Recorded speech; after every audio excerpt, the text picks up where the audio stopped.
Hey everyone, welcome back. In the last tutorial, we have learned about the arithmetic operators available in C++. In this tutorial, we are going to be learning about the shorthand or increment and decrement operators in C++. So the two shorthand operators available in C++ are the increment operator, which is denoted by two plus plus symbols, and the decrement operator, which is denoted by two minus minus symbols. Alright, to understand in detail, let's consider an example. Let's say we have a variable a, which is of int type. Let's initialize it with some value.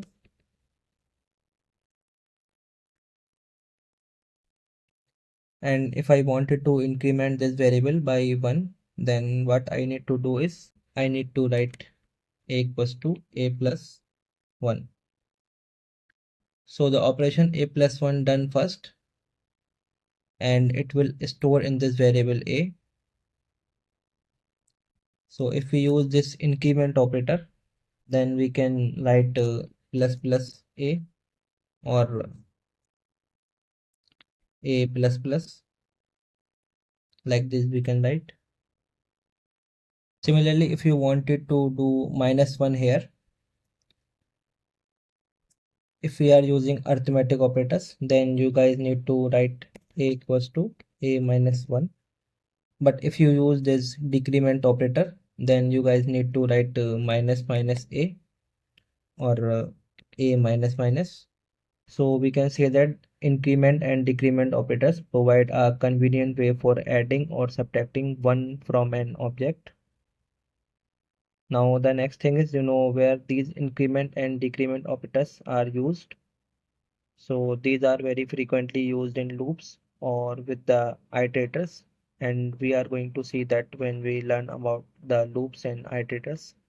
So in shorthand, we have two types. One is called prefix and another one is called postfix. So this prefix may be increment or decrement operator before the variable name.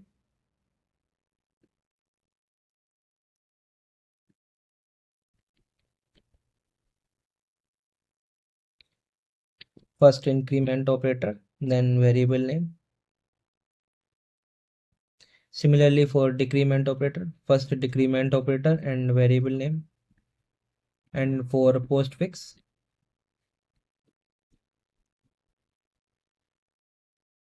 first variable name, then increment operator.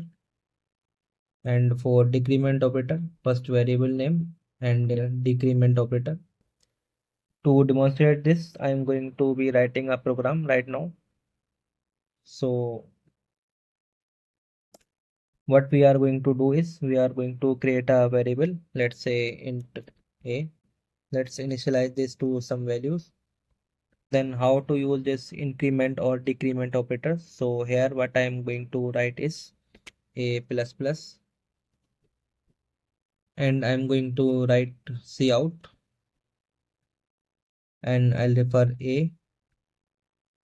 Let's run this program.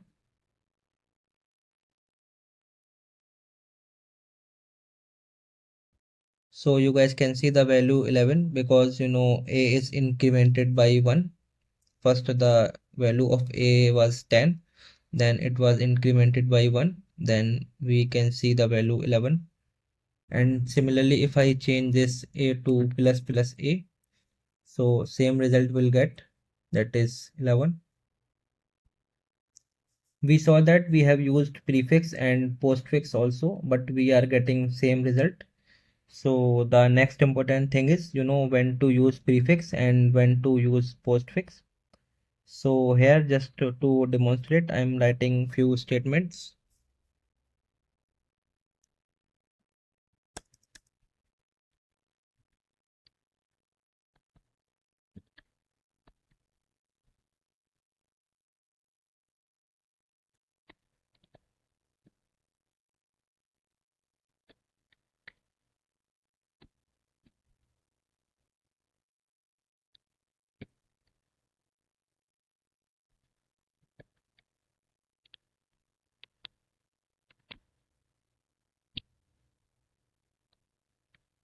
Here what I did is I have created two variables, that is a and b, and in this cout I am using prefix operator, and in this cout I'm using postfix operator. So if we run this, we'll get the result 11 and 20.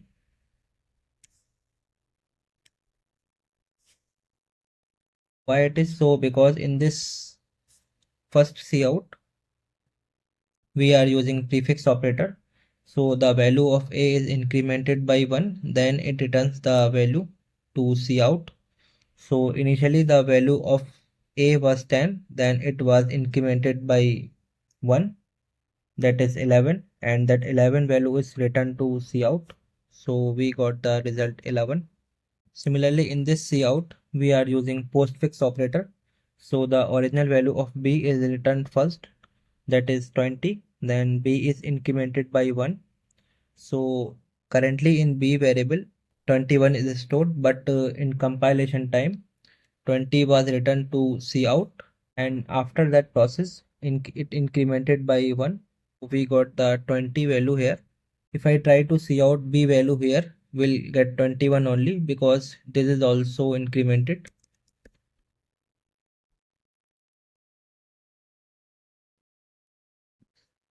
If we add new line here, we can see easily. See, 21 is displaying here because the value of b was returned to cout first, then it was incremented by 1. So if we see that statement, so we'll get 20, and after the value was incremented by 1, we are getting 21 value. Similarly, for decrement operator, prefix and postfix work.